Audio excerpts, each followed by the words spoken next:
Sadhu Sundar Singh, Called of God, Chapter 28, Unto the uttermost parts of the earth.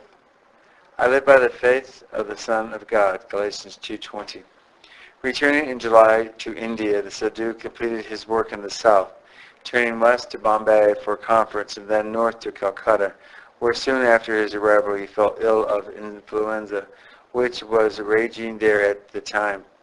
In writing of this afterwards, he said, "In sickness God has given me the rest and time for prayer I could not get in the south." Upon his recovery, he went to spend a few days at Bolpur with the great Eastern mystic, Sir Rabindranath, and then Tagore, returning to Calcutta to obey a visit to visit Burma and the Straits settlements. The continuous message of affection he kept receiving from Ceylon during these and succeeding days brought him a great deal of happiness.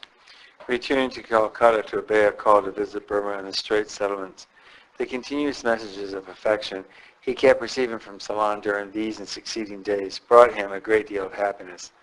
On his way over the seas to Burma, he wrote, "I have much time for prayer and reading many new pages in the book of nature, and all who know him will understand how his store of illustrations would be enriched from that source in a way entirely his own." Arrived at Rangoon, Rangoon, he had the assistance of translators and still did most of his work in Urdu. But even at that time, he was hoping soon to be able to speak in English and so avoid the double and even triple translations that weakened his messages and were such a source of trouble to him.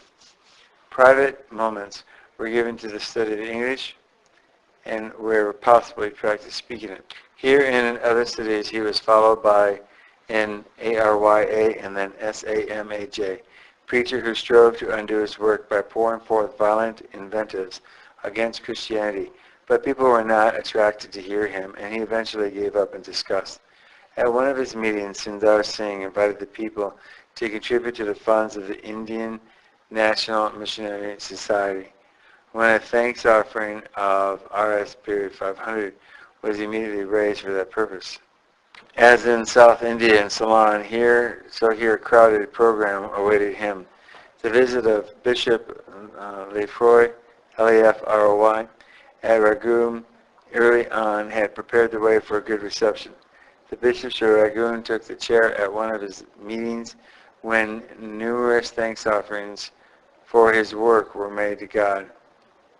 These provided the Sadhu with the necessities of life and made his traveling expenses in Burma and to China and Japan.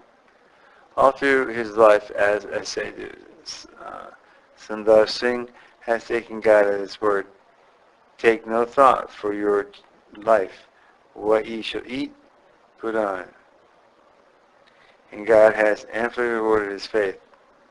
To pass alone from India through Burma, Mandalay, then Perak, Singapore, Penang, and away to China and Japan with their varying climates, peoples, and languages, without money and with only a foreign language as his medium of communication with strange races, staggers the imagination of ordinary people.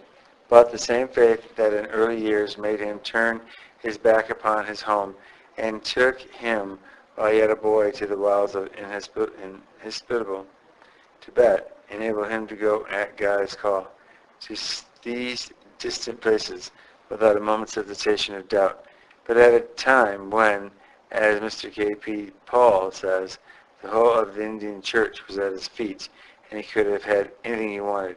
He, so a man, is gladly obedient to his God, for that he steps out into an utterly unknown future unprovided for, and lo, trains stand ready for him, ships lie at anchor awaiting him, and men of different nationalities, colors, and languages hold out helping hands everywhere. Surely this is living by the faith of the Son of God. in the cosmopolitan cities of Rangoon, Singapore, and Penang. The large audiences were perhaps as mixed in race, status, and language as anywhere in the world. Here the Sadhu came in contact with Chinese, Japanese, Malays, Europeans, and various Indian peoples, and his addresses were usually translated by two interpreters. Urdu, Burmese, Bengali, Tamil, Telugu, Chinese, and English were the means of communication, while businessmen of different races, army men, clergy, and government officials took the chair or shared the same platform with him. For lack of Christian newspapers to report his work, and since he so rarely of his own accord speaks about it, information regarding the sewer has been difficult to obtain, but letters from friends who have met or entertained him give glimpses of interest. When the Sadhu went up to Maymyo, he was delighted with the fine scenery and cool climate. It was in this beautiful spot that he met some Punjabis, his own countrymen, who, though non-Christians, insisted on his taking a meal with them, and much to his joy invited him to partake from the same dish with them. A missionary writing from there said, "Above all its gifts stands out the soul of a man, a soul that has gripped to itself the message it imparts to others. In every city he visited, he has left a trail of light behind him." From IPOH and PERAK came the pathetic message. "He has taught us to pray, for our prayers are quite different now. My nephew, the son of a non-Christian, has always said he would never become a Christian, but would remain in the faith of his ancestors and perform his father's funeral rites. The Sadhu stayed in our house, and so clearly the young man's doubts that he now wishes to be baptized." A leading medical man in Singapore sends a brief message. His tour through Malay states, extending over a month, was a continual Pentecost. Whilst a Straits paper adds, his passionate advocacy of the Christian faith won the hearts of his numerous hearers. At BASSEIN, he was very happy to find that some leading Hindus and Mohammedans were taking an active part in arranging for the meetings, and in PENAGN, another unexpected happiness awaited him.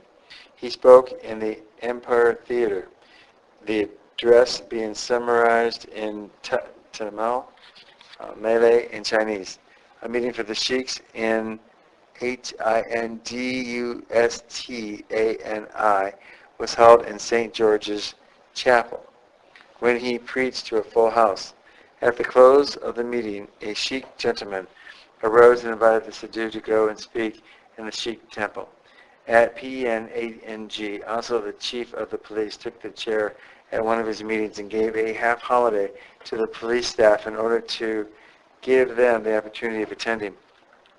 It was little wonder that fear was expressed in certain quarters that so much success might wean him from the simple Sadhu life. But no one was more alive in the insidious temptations of the moment than the Sadhu himself, and his constant prayer was that he might be kept humble and faithful to the end. His own impressions he writes as follows. "The Burmese are of the Mongolian type and are Buddhists, and for this reason they have no true type of God.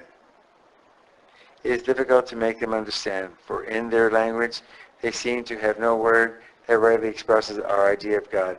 But they are a simple people, and their temples are all open to visitors. They are not bigoted as our Hindus and Mohammedans. But the Hindus here not only attend meetings themselves, but bring their wives with them." Then he adds, "I do not see, as others seem to see, what a great work is going on among the people." The beginning of 1919 marks a great event in the Sadhu's career, for not only did he make his long journey to China and Japan, but on January 2nd he found himself in Singapore amidst the people whose common language was English, and there was no one who could translate from Hindustani for him. Immediately he resolved to use English, and from that day his work was almost entirely done in that language. Only a few months before, some important engagements in South India had been dropped for lack of an interpreter, so that it is now surprising that those who were praying that his work in the distant lands might be effective, felt that their prayers were answered when they heard that the Sadhu was fearlessly speaking in English. From Singapore, he went to China, where he stayed a short time. Bishop Maloney gives him a note of interpretation to a Japanese bishop, and after a few meetings he left China, with the promise to spend a little time on his way back, and took ship to Japan. While he reached that country and heard the Japanese speaking in English, he felt much encouraged. Thus the great barrier of language, which had so often hampered and distressed him, is broken down, and he thanks God, who has enabled him to witness to the ends of the earth in this wonderful way. End of chapter 28, having been read by Peter John Paresis.